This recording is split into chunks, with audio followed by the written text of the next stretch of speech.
আসসালামু আলাইকুম everyone, welcome to my YouTube channel. বরাবরের মতো আমি ইমরান আছি আপনাদের সাথে আরেকটা সম্পূর্ণ নতুন ভিডিও নিয়ে হাজির হয়ে গেলাম। আর আজকের ভিডিওতে আমি আপনাদের সাথে আলোচনা করব ইউরোপের দেশ চেক রিপাবলিক নিয়ে।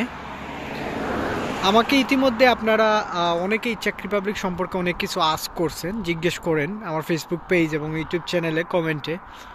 সো ভাবলাম আজকে চেক রিপাবলিক নিয়ে কিছু তথ্য দেই এবং যে কোয়েশনগুলো আমি সবচেয়ে বেশি পাইছি সেগুলো নিয়েই আজকে আনসার করব, আপনাদেরকে তথ্য দিব।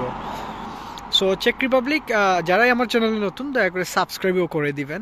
আর চেক রিপাবলিক আপনারা জানেন যে চেক রিপাবলিক হচ্ছে ইউরোপের দেশ, তবে সেনজেন কান্ট্রি, এবং বাংলাদেশ থেকে প্রচুর মানুষ কিন্তু চেক রিপাবলিকে অনেকেই যায়। তারপর হচ্ছে চেক রিপাবলিকে অনেক ধরনের ভিসাতে যাওয়া যায় বাংলাদেশ থেকে, তবে দুই ধরনের ভিসাতে খুব বেশি মানুষ যায়। সেটা হচ্ছে যে আপনার কাজের ভিসাতে এবং স্টুডেন্ট ভিসাতে। সো আমার জানা মতো অনেকেই স্টুডেন্ট ভিসাতে চেক রিপাবলিক গেছে এবং কাজের ভিসাতেও অনেকে গেছে। সো কাজের ভিসাতে যেতে হলে আপনার সর্বমোট খরচ আসবে প্রায় 10 থেকে 12 লক্ষ টাকা। ওটা আপনারা সবাই জানেন, আমি আমার সব ভিডিওতেই বলেই যে সেনজেন কান্ট্রিতে আপনি যদি যেতে চান আপনার 10 থেকে 12 লক্ষ টাকার মতো আপনার বাজেট রাখতে হবে। এই বাজেট যদি আপনি রাখতে পারেন তাহলে আপনি সেনজেন কান্ট্রিগুলোতে যেতে পারবেন। তারপর হচ্ছে আপনার চেক রিপাবলিকে বর্তমান সময়ে ভিসা রেশিওটা কেমন এবং পারমিটটা কতদিনে আসে বা কোন পারমিটে আসলে আমরা বাংলাদেশ হিসাবে ফাইল জমা দেওয়া উচিত। দেখেন, চেক রিপাবলিকে আপনার বেশিরভাগই বাংলাদেশ থেকে সিজনাল পারমিটে বেশিরভাগই ফাইল জমা পড়ে। পারমিটের ক্যাটাগরি যেমন 3 মাসেরও ওয়ার্ক পারমিট হয় চেক রিপাবলিকের জন্য, যেটাকে শর্ট টার্ম ভিসা বলে, ভিসা ক্যাটাগরি সি। তারপর হচ্ছে আপনার 6 মাসেরও ভিসা হয়, যেটা সিজনাল ভিসা বলি আমরা, সিজনাল ওয়ার্ক পারমিট যেটা। তারপর হচ্ছে 9 মাসেরও ওয়ার্ক পারমিট হয়, যেটাকে আমরা বলি ওইটাও হচ্ছে সিজনাল ওয়ার্ক পারমিট। তারপর আরেকটা আসছে গিয়ে চেক রিপাবলিকে, সেটা হচ্ছে যে আপনার 2 ইয়ার্সের এমপ্লয়মেন্ট কন্ট্রাক্ট চেক রিপাবলিকে। সো সেটা হচ্ছে আপনার সেটাতেও আপনারা চাইলে যেতে পারবেন বা ফাইল জমা দিতে পারবেন চেক রিপাবলিকের জন্য। তবে সবচেয়ে সমস্যা যেখানে পড়ে বাঙালিরা চেক রিপাবলিকের জন্য, সেটা হচ্ছে যে চেক রিপাবলিকের 2 ইয়ার্স এমপ্লয়মেন্ট কন্ট্রাক্টে যারাই ফাইল জমা দেন, তো তাদের জন্য সবচেয়ে সমস্যা যেটা বর্তমান সময়ে অ্যাপয়েন্টমেন্ট ডেট মিলে না। সো আমাকে যদি বলেন যে ভাই চেক রিপাবলিকের জন্য আমরা কয় মাসের পারমিটে জমা দেওয়া উচিত, সো আমি সবাইকে রিকমেন্ডেড করবো আপনারা সিজনাল ওয়ার্ক পারমিটে ট্রাই করেন, সিজনাল ভিসাতে। সো এই ভিসাগুলোতে যদি ট্রাই করেন অন্ততপক্ষে আপনারা এমবাসি অ্যাপয়েন্টমেন্ট ডেট পাবেন। কিন্তু 2 বছরের ওয়ার্ক পারমিটে যদি আপনারা ট্রাই করেন তাহলে আপনারা আসলে অ্যাপয়েন্টমেন্ট ডেটটা পাবেন না। এবং বাংলাদেশ থেকে যারাই ফাইল জমা দেন, বাংলাদেশ না বিভিন্ন জায়গা থেকে যারা বাংলাদেশি পাসপোর্ট হোল্ডার আছেন, মিডল ইস্ট থেকে বলেন বা ওয়ার্ল্ডের বিভিন্ন জায়গা থেকে আপনারা যারা ফাইল দিচ্ছেন, আপনার অনেকেই আছেন ফাইল জমা দিচ্ছেন 2 বছরের যে এমপ্লয়মেন্ট কন্ট্রাক্ট যেইটাকে বলে চেক রিপাবলিকের, আমরা 2 বছরের ওয়ার্ক পারমিট যেইটা বলতে বুঝি আর কি।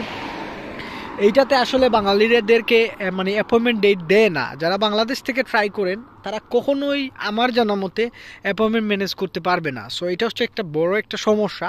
অনেকেই আমাকে জিজ্ঞেস করছেন যে ভাই টাকা দিয়ে কোনো রকম সিস্টেম করা যায় কিনা। আসলে না, চেক রিপাবলিকের 9 মাস, 3 মাস, 6 মাসের ওইগুলা টাকা দিয়ে ম্যানেজ করা যায়, দালাল ধরে আপনি ম্যানেজ করতে পারবেন। কিন্তু 2 ইয়ার্সের ওইটা আপনারা কখনোই ম্যানেজ করতে পারবেন না এবং কেউই ম্যানেজ করতে পারে নাই আমার জানা মতে। সো মানে পারে না। সো আশা করি যারাই ফাইল জমা দিবেন আপনারা ট্রাই করেন 3 মাসের, 6 মাসের বা 9 মাসের। সবচেয়ে বেটার হয় আপনারা যদি 9 মাসের ওয়ার্ক পারমিটে আবেদন করতে পারেন বা জমা দিতে পারেন। এখন 9 মাসের এখন ওয়ার্ক পারমিটগুলো আসলে চেক রিপাবলিকে কতদিনে আসে, আসলে ওয়ার্ক পারমিট চেক রিপাবলিকের আপনার ডিপেন্ড করতেছে আপনার কয় মাসের কয় ইয়ারের জমা দিচ্ছেন। আপনি যদি 9 মাস, 6 মাস, 3 মাসের করেন, কোনোটা 3 মাসের অনেক সময় 15 দিনে চলে আসে, কোনোটা আপনার 1 মাস, কোনোটা 2 মাসের মতো সময় লাগে। সো পুরোপুরি ডিপেন্ড করতেছে আসলে আপনি কার মাধ্যমে ফাইল প্রসেসিং করাচ্ছেন এবং কোথায় জমা দিচ্ছেন। তো অ্যাপ্রক্সিমেটলি ধরে নেন 2 মাসের মতো একটা টাইম লাগে চেক রিপাবলিকের জন্য আপনার ওয়ার্ক পারমিটটা বের হতে। সো আশা করি বুঝতে পারছেন। এখন আসেন যে ভাই যারা আমরা মানে জমা দিলাম বা দিলাম, আসলে ভিসা পাওয়ার ফ্যাসিলিটিস কেমন বা ভিসা হচ্ছে কিনা। আসলে চেক রিপাবলিক স্কিল ওয়ার্কারদের মানে বেশিরভাগই নেয়। সো যারা নন স্কিল আছেন তাদের ভিসা রেশিও আসলে খুবই কম থাকবে। আর অনেক সময় অনেক জব ভ্যাকেন্সিতে চেক রিপাবলিকের সার্টিফিকেট শো আপ করতে হয়, এডুকেশন সার্টিফিকেট অনেকটাতে লাগে। যেমন বেশিরভাগ চেক রিপাবলিকে আমার জানার মতে বিভিন্ন বন বিভাগে জব হয়ে থাকে, তারপর হচ্ছে বিভিন্ন বিল্ডিং কনস্ট্রাকশনে জব হয়ে থাকে। তবে এগুলো হাই স্কিল ওয়ার্কারদের জন্য খুবই ভালো একটা কান্ট্রি হচ্ছে চেক রিপাবলিক। সো যারা কাজ জানেন না তারা সিজনাল ভিসাগুলোতে ট্রাই করতে পারেন। সিজনাল ইয়েতে অনেক সময় আসে যে কৃষি মানে ফল ফুল সংগ্রহের কাজ, বিভিন্ন কাঠ সংগ্রহের কাজ বা বিভিন্ন বন্য বিভাগে পশু পাখি দেখাশোনার কাজও আপনি চাইলে করতে পারবেন। সো এগুলাতে চাইলে আপনি একজন নন স্কিল ওয়ার্কার হিসাবে জমা দিতে পারবেন। সো আশা করি আপনারা বুঝতে পারছেন এই বিষয়টা। সো যারাই ফাইল জমা দেন যে কোনো জায়গাতে বুঝে শুনে ফাইল জমা দেন যাতে করে ভিসাগুলো হয়ে যায় আর কি। তারপর হচ্ছে কি আপনার চেক রিপাবলিকে আপনি যাওয়ার পর বাংলাদেশ থেকে যদি যান তাহলে অন্য কান্ট্রিতে মুভ করতে পারবেন কিনা এটা নিয়ে অনেকেই আমাকে কোয়েশ্চেন করছেন।